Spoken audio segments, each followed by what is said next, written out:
firman yang mengatakan, "Aku mencintaimu." Dan relasi yang mesra dengan pasangan yang terungkap lewat saling bergandengan tangan dan saling berpelukan memang selalu indah untuk dikenang.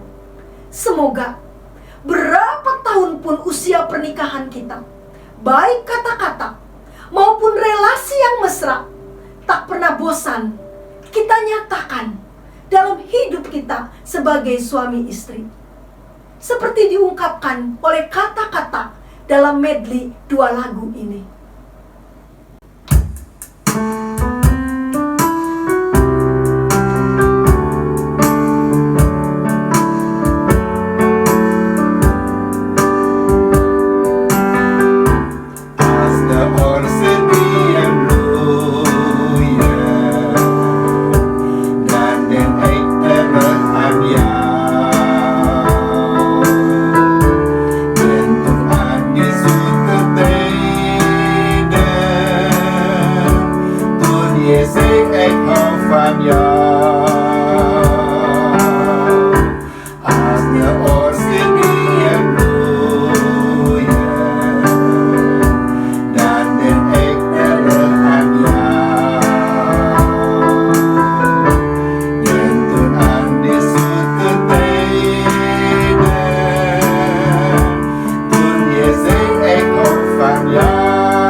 Para pasutri yang dikasihi Tuhan, mungkin ada yang pernah dengar ucaran-ucaran ini. Buah itu jatuh nggak jauh dari pohonnya, atau bibit bebet bobot, atau seperti orang tuanya, begitu juga anaknya. Atau mau cari jodoh, kenalin aja orang tuanya. Sebab 10 tahun ke depan calon jodoh akan jadi seperti ibunya, atau seperti ayahnya, atau jadi campuran antara ibu dan ayahnya. Sesungguhnya semua ujaran itu mau ingatkan bahwa seumumnya pengaruh orang tua terhadap hidup anaknya itu sangatlah besar. Orang tua bisa sangat pengaruhi dan bentuk hidup anaknya dengan teladan hidupnya lebih daripada dengan perkataannya. Bila anak-anak dalam keluarga bisa disamakan dengan para domba dan orang tua bisa disamakan dengan gembala, maka nasihat Rasul Petrus kepada para penatua sebetulnya cocok juga bagi para orang tua. Nasihat Rasul Petrus adalah, hendaklah kamu, di sini orang tua, menjadi teladan bagi kawanan domba, di sini adalah anak-anak. Mengapa para pasutri yang punya anak dan jadi orang tua harus mau jadi teladan yang baik bagi anaknya? Ini loh alasannya. Alasan pertama, entah baik entah buruk, orang tua itu pasti jadi teladan bagi anaknya. Kepada orang lain atau bahkan orang seluruh dunia saja, kita masih mungkin loh berbohong tentang diri kita yang sesungguhnya. Tapi kepada anak kita yang setiap hari hidup bersama dengan kita, kita tidak mungkin lagi bisa berbohong tentang diri kita yang sesungguhnya. Di dunia ini, kecuali Tuhan, Anak kita lah yang paling tahu siapakah diri kita. Apakah kita orang penyabar atau pemarah? Apakah kita orang yang suka berkata halus atau kasar? Apakah kita ini orang yang bertanggung jawab atau tidak bertanggung jawab? Apakah kita ini orang yang penuh kasih atau penuh benci? Apakah kita ini orang pemaaf atau pendendam? Apakah kita ini orang yang setia atau tidak? Apakah kita ini orang beriman sejati atau palsu? Makanya, selama perkataan kita sesuai dengan teladan hidup kita di hadapannya, oh, anak masih mau loh dengar dan ikutin perkataan kita. Tapi bila perkataan kita tidak sesuai dengan teladan hidup kita di hadapannya, anak tidak selalu mau ikuti perkataan kita. Tapi mereka cenderung selalu ingat dan ikutin teladan kita. Seorang anak lelaki sekolah minggu pernah kagetin seorang guru sekolah minggunya. Mengapa? Sebab anak lelaki itu sering lakukan kekerasan terhadap teman-teman perempuan di sekolah minggu. Di antaranya dia jambak rambutnya, dia tampar pipinya, dia tendang teman-teman perempuannya. Ketika guru sekolah minggunya bertanya dari hati ke hati, "Mengapa sih kamu berbuat begitu?" Anak lelaki itu dengan wajah lugu malah tanya kembali, "Emangnya saya salah?" "Ya itu salah, bahkan jahat loh," tegas guru sekolah minggunya. Lalu anak itu bilang, "Tapi di rumah Papa biasa berbuat begitu kepada Mama." Lihat, pengaruh orang tua besar kepada anak. Tapi seorang remaja lelaki pinter satu hari pernah pilih sekolah teologi. Ia lulus sekolah SMA dengan nilai rata-rata 9. Keluarganya ingin ia lanjutkan sekolahnya di fakultas-fakultas yang lebih menjanjikan. Di antaranya ya fakultas kedokteran atau ekonomi. Tapi akhirnya dia malah pilih jurusan teologi. Mengapa? Sebab sejak kecil ia biasa lihat, bahkan sesekali ikut ayah atau ibunya aktif melayani orang-orang di dalam dan di luar gereja. Teladan pelayanan orang tuanya ternyata jadi pendorong dirinya untuk pakai kepintarannya untuk mau jadi hamba Tuhan dan sesamanya. Ya entah baik entah buruk, orang tua pasti jadi teladan bagi anaknya dan pengaruhi hidupnya. Alasan kedua, teladan itu warisan orang tua paling berharga bagi anak. Tidak sedikit orang tua bekerja mati-matian, siang malam, semata-mata supaya bisa kasih kehidupan yang nyaman, pendidikan yang tinggi, kalau perlu keluar negeri, dan bisa kasih warisan harta yang banyak. Begitu sibuknya orang tua bekerja untuk anak sehingga mereka abai, lupa beri teladan kasih Tuhan dengan kasih waktu yang berkualitas, yang khusus, yang tetap untuk anak mereka, apalagi untuk Tuhan. Karena itu tidak heran anak kemudian bisa jadi pinter banget, tapi gagal jadi orang baik.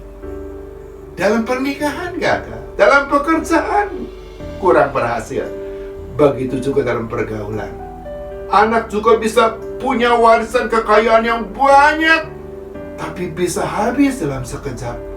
Akibatnya anak jadi orang yang terlunta-lunta dan permalukan keluarga.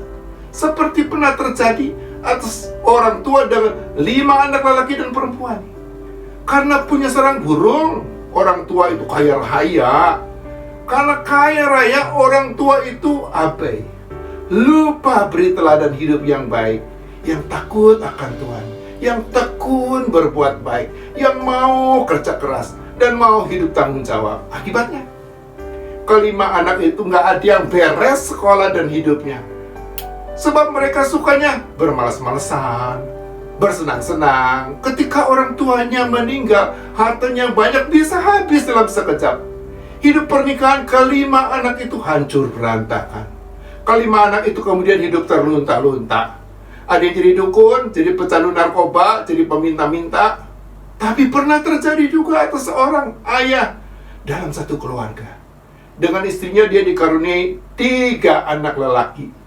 Ia dikenal sebagai seorang Kristen yang baik di dalam dan di luar keluarga. Ia ramah, ia suka tolong siapa saja, tanpa memandang muka, suku, dan agama.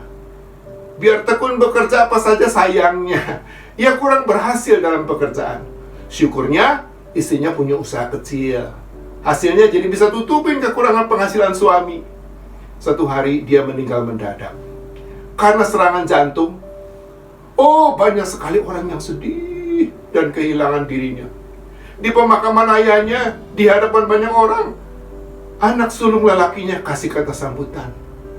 Anaknya bilang, "Papa memang tidak tinggalkan harta benda, tapi Papa tinggalkan kami teladan hidup penuh kasih.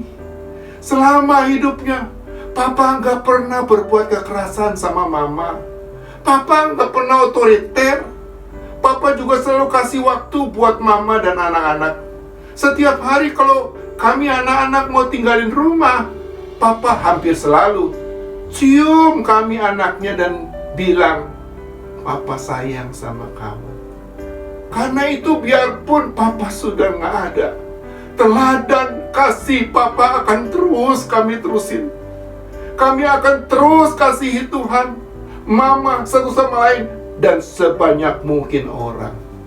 Ketiga anak lelaki itu sekarang sih sudah jadi orang yang berhasil. Bukan hanya berhasil dalam pekerjaannya, tapi juga berhasil jadi orang baik dalam keluarga, pernikahan, pekerjaan, dan pergaulannya dengan sesama. Bila keluarga adalah harta yang paling berharga bagi setiap anggota keluarga, maka ingatlah, teladan yang baik, bukan yang buruk, adalah warisan orang tua yang paling berharga bagi anak-anaknya. Amin. Para pasutri yang dikasihi Tuhan, sungguh tak ada yang lebih membahagiakan kita selain dalam hidup ini kita memiliki Yesus yang selalu mau jadi kawan yang sejati bagi kita.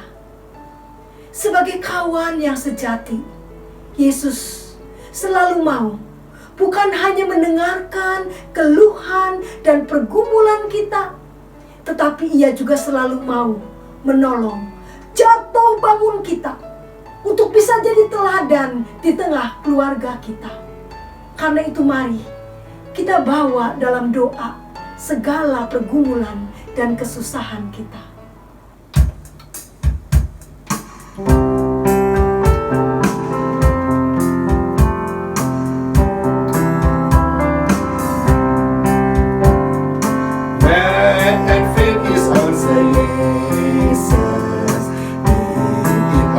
God's will stand when and for and that ignore him.